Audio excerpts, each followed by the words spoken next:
بعض جگہوں پہ بعض لوگ بڑے تیز ہوتے ہیں، یعنی ان سے آپ کی ملاقات ہوتی ہے تو بندے کو محسوس ہوتا ہے کہ یار اسے تو پہلے ساری باتوں کو پتہ ہے، اور کئی دفعہ ان سے ملنے کے بعد احساس ہوتا ہے کہ یار اس سے تو تھوڑا سیکھ ہی لیتے تو بہتر تھا، یہ تو بات بڑی آگے نکل گئی، سارا پتہ ہوتا ہے، باشعور ہوتے ہیں، لیکن ڈر آتا ہے اللہ سے۔ اتنا باشعور آدمی، سمجھدار، پنچایت، پریا، لوگ، دین، دنیا سارا پتہ ہے، نماز کا ٹائم آ گیا تو وہ چھپتا پھرتا ہے، اس کی طبیعت پر بوجھ بن رہا ہے معاذ اللہ اللہ کے حضور حاضر ہونا، اسے خیر کا کام کرنا پڑ رہا ہے تو وہ ادھر ادھر نکلتا جا رہا ہے۔ تو سوال یہ ہے کہ پھر یہ شعور کا کیا مطلب رکھا ہوا ہے ہم نے؟ پھر اللہ سے دعا کرنے کی ضرورت نہیں۔ حضرت عارف رومی رحمۃ اللہ تعالیٰ علیہ فرمایا کرتے تھے بعض لوگوں کو رب سارا کچھ دیتا ہے، سجدے کی توفیق نہیں دیتا۔ اس کا مطلب یہ ہے کہ وہ کہتا ہے یہ سارا کچھ لے اور نکل جا، میرے گھر میں آنا، رکھ سارا کچھ پاس۔ رب سے عافیت مانگی جائے، اس سے اس کا فضل مانگا جائے، اس سے اس کا کرم مانگا جائے۔ اللہ کے پیارے رسول صلی اللہ تعالیٰ علیہ وآلہ وسلم اس عافیت مانگنے پر زور دیتے، توجہ دیتے۔ میں آپ کو صحیح بتاتا ہوں، رب نے اگر کسی بندے کو عافیت میں رکھا ہو نا تو حالات کیسے بھی برے چل رہے ہوں اس کا بگاڑ کچھ نہیں سکتے۔ اور اللہ تعالیٰ معاف کرے 100 دفعہ خاکم بدہن، اگر کسی وقت اس کے کرم کی نگاہ پھر جائے تو پھر سارے اسباب سمیت بھی انسان اپنے پیروں پہ کھڑا نہیں رہ سکتا۔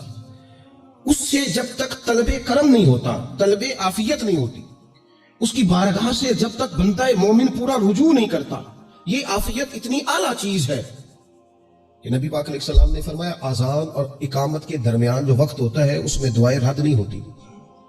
دعا مانگا کرو گے تمہاری اللہ اپنے فضل سے قبول کر لے گا۔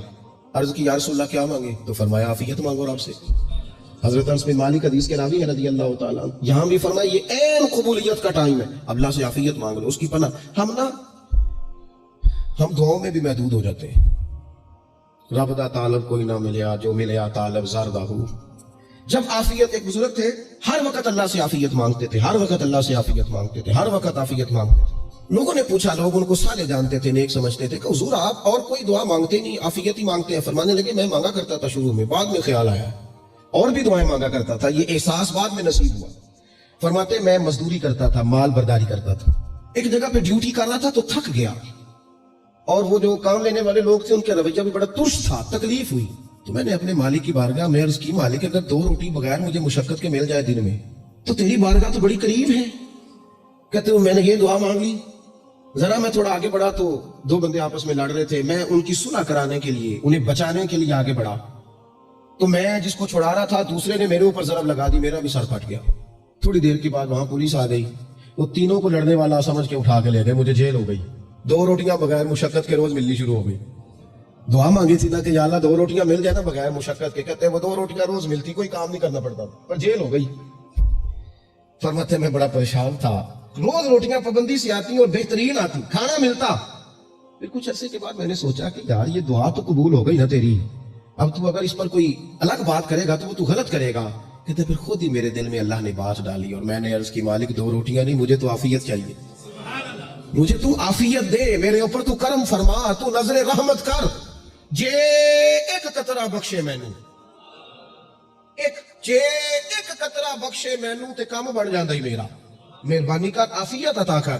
فرماتے پھر خدا نے کرم کیا، کہاں سے اسباب بنے میرے جیل سے چھوٹنے کے، کون کون میرے ضمانتی بنے اللہ ہی جانتا ہے۔ فرماتے ہیں دروازے بھی کھل گئے، رزق بھی ملتا ہے، صحت بھی میسر ہے، سجدہ بھی کر لیتا ہوں، سویرے تلاوت بھی کرتا ہوں، شام کو مدینے والے کی بارگاہ میں رج کے درود و سلام بھی عرض کرتا ہوں، میں ممکن ہوتا ہے تو کسی غریب کی داد رسی بھی کرتا ہوں۔ اب سمجھ آئی ہے، ربنا آتنا فی الدنیا حسنۃ وفی الآخرۃ حسنۃ وقنا عذاب النار۔ اب سمجھ آئی ہے رب سے جب بھی مانگنا ہے عافیت ہی مانگنی ہے، اس سے کرم مانگ۔ ہم نے محدود دعائیں رکھی ہوئی ہیں، محدود، وہ جی فلانا کام میرا ہو جائے تو بھئی وہ ایک ہو گیا، اس کے بعد پھر نئی ٹینشن بن جائے گی، نہیں میں جی بچوں کی شادی کر لوں جی پھر میں فارغ ہوں۔ آپ شادی کر کے دیکھیں نا پتہ جائے گا کیسے فارغ ہوتے ہیں۔ آپ یہاں رکتے کیوں ہیں؟ آپ خدا سے عافیت کیوں نہیں طلب کرتے؟ اس کی بارگاہ سے وہ کیوں نہیں مانگتے کہ جو ایک قطرہ ملے تو دنیا اور آخرت کے سارے کام ہو جائے؟ اس سے اس کی رحمت کا سوال کرے، اس سے اس کے کرم کا سوال کرے۔ اللہ کی بارگاہ میں بھی حاضر ہونا، جچی تلی اور جناب ناب تول کر اور محدود چیزوں کا سوال کرنا، مالک سے مانگے، اور وہ جب دیتا ہے تو دیتا بھی بے حساب ہی ہے۔ وہ جب عطا کرتا ہے تو کرم کے دروازے کھول کے عطا کرتا ہے، ورنہ تو ایک الجھن سے انسان نکلتا ہے دوسری میں الجھ جاتا ہے، ایک گتھی کو سلجھاتا ہے۔ پھر اقبال رو پڑے تھے، کہنے لگے میں عقل کی گتھیاں سلجھا چکا ہوں، یا رب مجھے صاحب جنوں کر دے۔ اللہ یہ بڑا میں نے ہیر پھیر دیکھ لیا، مجھے دیوانہ بنا، اب مجھے جنون ہو، اب میں کسی کے لیے رویا کروں، اب میں کسی کی یاد میں تڑپا کروں، اب میں رات کسی کے لیے میری آنکھیں بیدار رہیں۔ یہ بڑی ہو گئی دنیا داری، عقل کی گتھی حالانکہ نہیں سلجھتی، اور اقبال کہتے ہیں عقل کی گتھیاں سلجھا چکا ہوں، یا رب مجھے صاحب جنوں کر دے۔ پھر کہنے لگے بجھی عشق کی آگ اندھیر ہے، اب یہ مسلمان نہیں، یہ خاک کا ڈھیر ہے، تو مٹی بن کے رہ گیا کیا؟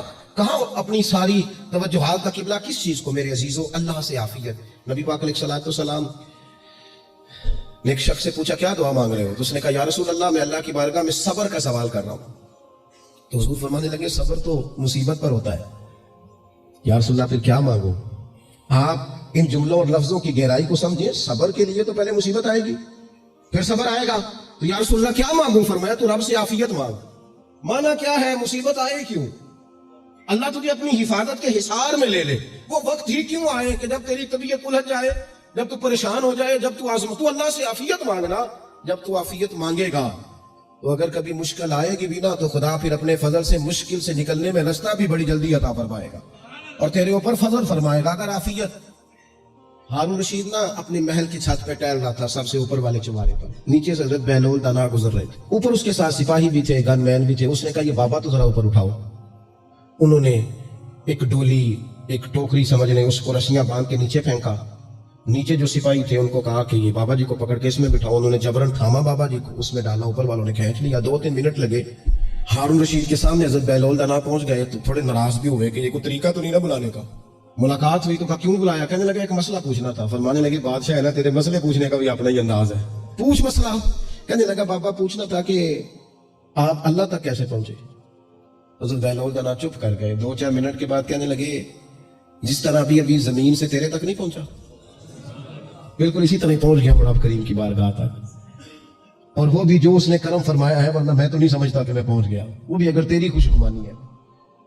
ہارون رشید کہنے لگا مجھے سمجھ نہیں آئی۔ فرمانے لگے تو بادشاہ جو ہے اتنی جلدی کیسے سمجھ میں آئے گی تجھے بات؟ فرمانے لگے اگر میں تجھ سے ملنا چاہتا نا تو میں ایک درخواست لکھتا، پھر کسی وزیر سے سفارشی سائن کراتا، پھر وہ جمع کراتا، پھر مجھے ٹائم ملتا کہ فلاں دن فلاں تاریخ فلاں ٹائم آ جانا، پھر آ کے میں لائن میں لگتا، پھر بھی تو بادشاہ ہے، تیرا موڈ بنتا ملنے کا کہ نہ بنتا۔ جب میں چاہتا تو پتہ نہیں کتنا ٹائم لگ جاتا، جب تو نے چاہا ہے نا تو 1 منٹ بھی نہیں لگا۔ فرمانے لگے میں نے دعویٰ ہی نہیں کیا کہ میں جدوجہد کر کے پہنچوں گا، میں نے تو رب کی بارگاہ میں عاجزی کی ہے، پھر رب نے کرم فرمایا ہے، اسی نے مہربانی کی ہے۔ مانا کہ محبت کے سفر میں ہر گام پہ 100 مشکل ہے، لیکن یہ سفر آسان بھی ہے اگر ساتھ تمہارا ہو جائے۔ اس کے کرم کا ساتھ رہا ہے، اس سے عافیت مانگی ہے، اپنے آپ کو اس کے سپرد کیا ہے تو اس نے کرم کر دیا۔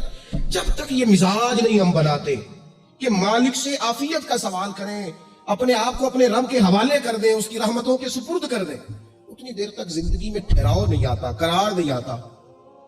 مشکات میں موجود ہے، اللہ کے پیارے رسول صلی اللہ تعالیٰ علیہ وسلم ایمانداری کے لیے گئے تو صحابہ کرام فرماتے ہیں وہ بندہ نا اتنا پتلا نحیف اور لاغر ہو گیا تھا جس طرح چڑیا کا بچہ ہوتا ہے، کمزوری ذوف طاری تھا۔ تو محبوب کریم نے اسے دیکھا تو بڑے کریمانہ انداز میں کریم فرمانے لگے تو کوئی دعا نہیں مانگتا، تو عافیت نہیں مانگتا اللہ سے؟ عرض کی یا رسول اللہ صلی اللہ تعالیٰ علیہ وسلم، میں نے اپنے رب کی بارگاہ میں عرض کی ہے مالک قیامت کا عذاب بڑا سخت ہے، میں نہیں برداشت کر سکتا، تو نے اگر مجھے کوئی سزا دینی ہے تو یہیں دے لے، قیامت کو نہ دینا۔ کہتے محبوب فرمانے لگے سبحان اللہ، او خدا کے بندے تو رب کی سزا دنیا میں بھی نہیں سہ سکتا، اللہ سے یہ بھی سوال نہ کر، تو رب سے کہہ ربنا آتنا فی الدنیا حسنۃ وفی الآخرۃ حسنۃ وقنا عذاب النار، تو رب سے دنیا میں بھی حسنہ مانگ، بھلائی مانگ، تو آخرت کے لیے بھی بھلائی مانگ، تو اس سے عافیت کا سوال کر۔ تو نے یہ سوال کیوں کیا؟ عرض کی یا رسول اللہ کرم ہو گیا ہے، مجھے سمجھ آ گئی، اب میں اسی طرح ہی کروں گا۔ عزیز دوستو ہم کہاں سہ سکتے ہیں؟ ہم دنیا میں رب کی سزا ہم نہیں سہ سکتے، ہم کمزور ہیں، تو گرمی نہیں سہ سکتے، شدید سردی نہیں سہ سکتے، شدت کی بھوک لوگ نہیں سہ سکتے، کوئی آزمائش نہیں سہ سکتے۔ وہ جو لوگ بعضوں کا کہہ دیتے ہیں نا جی فلاں چیز ہمارے اعمال کا نتیجہ ہے، تو میں کیا کرتا ہوں نہ کو یار ہم تو یہ بھی نہیں سہ سکتے، ہم کہاں برداشت کر سکتے ہیں، ہمیں تو وہ معاف ہی فرمائے، ہم حساب والے ہے ہی نہیں، ہم تو صرف معافی والے ہیں۔ ہم سے نہ حساب پوچھے، اس نے حساب پوچھا تو پھر تو بڑی مشکل ہو جائے گی، اگر اس نے حساب پوچھا تو بڑی رسوائی ہو جائے گی۔ اگر حساب پوچھا تو مشکلات سامنے دکھائی دینے لگ جائیں گی. ہم سے تو وہ درگزر والا معاملہ کرے, ہم سے تو وہ کہے جا میں نے محبوب کے صدقے تجھے معاف کیا, جا تیرے لیے رحمت اور بخشش والا فیصلہ.